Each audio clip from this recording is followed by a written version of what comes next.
Honestly, I probably kind of taught myself, but like I always wanted to be like my older brother, and I learned to ride my bike at maybe like 3 years old without training wheels, maybe 4 years old, but that was only... Hold up, Hoop fans. We've got some seriously concerning news dropping out of Indiana.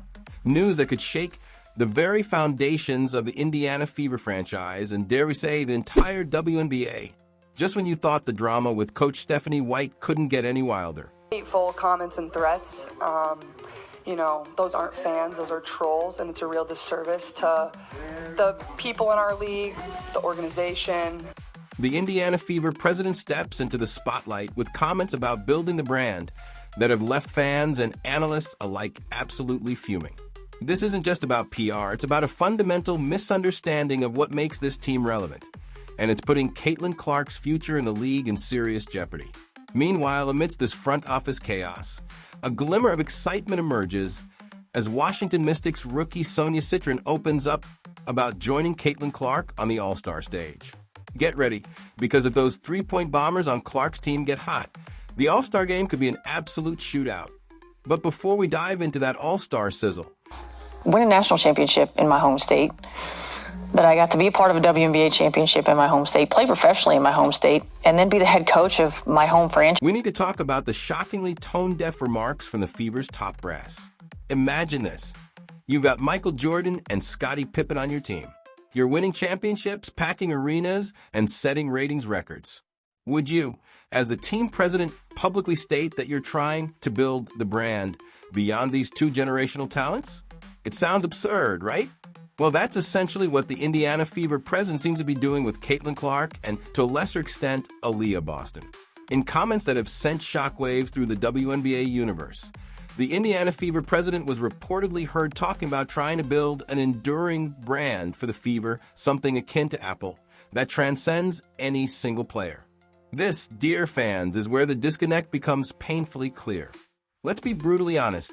Before Caitlin Clark, the Indiana Fever averaged a paltry 4,000 fans in attendance for home games. 4,000.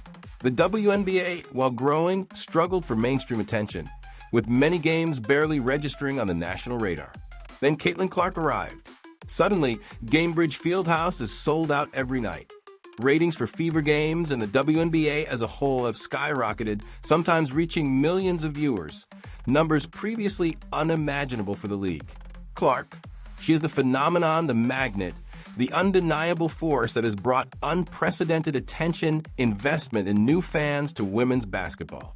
Just like fans flock to see Larry Bird, Magic Johnson, or Michael Jordan in their primes, they're showing up and tuning in for Caitlin Clark. Other players on the team, like the incredibly talented Aaliyah Boston, become stars and superstars as a byproduct of this massive spotlight. It's a natural, organic growth that most franchises can only dream of. For the Fever president to suggest that the franchise needs to build a brand independent of its greatest asset, that they need to spread the wealth or take the spotlight off Clark, is not just baffling. It's deeply insulting to the intelligence of the fans and, more importantly, to the player herself.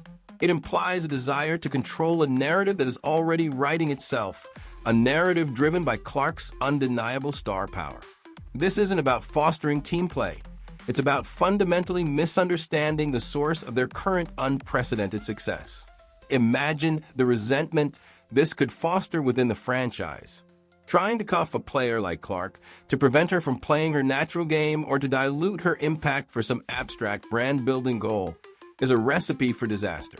If this approach had been attempted with a superstar like Jordan, the entire basketball world would have erupted. Kind of coursing through you right now. I got a little anxious there before the pick, but I think more than anything, just grateful and lucky to have my family here, my friends over there, coaches up here. And while Indiana may not be New York or Boston with their unforgiving sports media landscapes, the message from the fan base is clear. You mess with Caitlin Clark, you mess with the Golden Goose. The dangerous game of disrespecting the fan base. The truth is, the fans are the ones with the power here. They are showing up for Caitlin Clark. If the Indiana Fever leadership from the coaching staff to the front office continues down this path of questionable strategic decisions and baffling public comments, they risk alienating the very fan base they've gained. This isn't a threat, it's a cold, hard fact.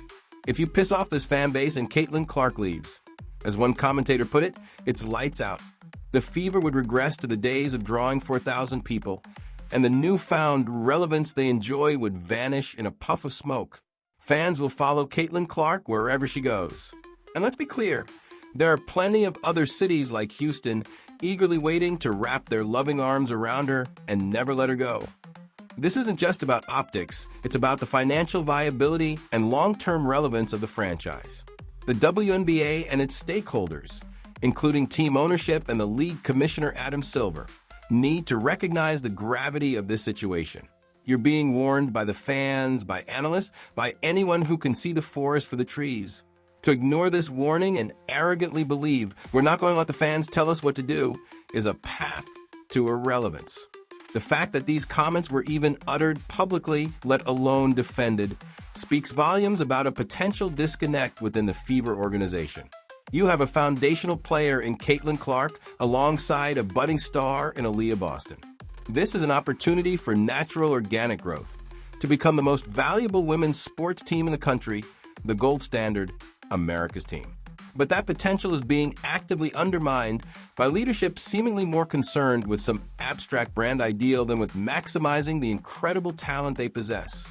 Amidst this organizational turmoil, a beacon of pure basketball joy shines through with the upcoming WNBA All-Star Game. Caitlin Clark has been named an All-Star captain, and her draft picks are shaping up to be a three-point shooter's paradise. Sonia Citron, the phenomenal rookie from the Washington Mystics, recently expressed her excitement about joining Team Clark. Appearing with the legendary Lisa Leslie on Between the Lines, Citron couldn't hide her enthusiasm about playing alongside Clark, Sabrina Ionescu, and the other talented players on her squad. What's particularly cool is the revelation that Citron and Clark are actually old teammates. For years ago, before either of them even stepped foot on a college campus, they both made the U19 World Cup team. It's a full circle moment, and the chemistry from that shared experience could translate directly to the All-Star court. Citron also highlighted the abundance of shooters on Team Clark, noting, I think we got a bunch of shooters, a bunch of, a little bit of everything. Indeed, if Clark's All-Star squad can hit their threes, they could win by 40 points. Imagine the offensive fireworks when you have that much shooting talent on one team. This All-Star game promises to be an interesting battle of styles, the bigs versus the shooters. Players like Aaliyah Boston and Aya Wilson, if she plays, given her recent injury concerns, will need to be ready to kick the ball out to the numerous three-point threats waiting on the perimeter. If those shots drop, it's going to be a blowout. If the league continues to allow opponents to get away with uncalled fouls against Clark, it risks not only her physical health, but also her mental fortitude. It sends a message that the rules apply differently to different players, undermining the very concept of fair play. More importantly, it could lead to the frustration becoming so immense that Clark or other players decide the physical toll and the perceived unfairness aren't worth it. That would be a catastrophic loss for the WNBA, one that could set the league back years. The solution is not complicated. Officiate the game fairly. Call fouls when they happen, regardless of who commits them or who they are against. Protect the players, especially those who are relentlessly targeted. Maintain the integrity of the game.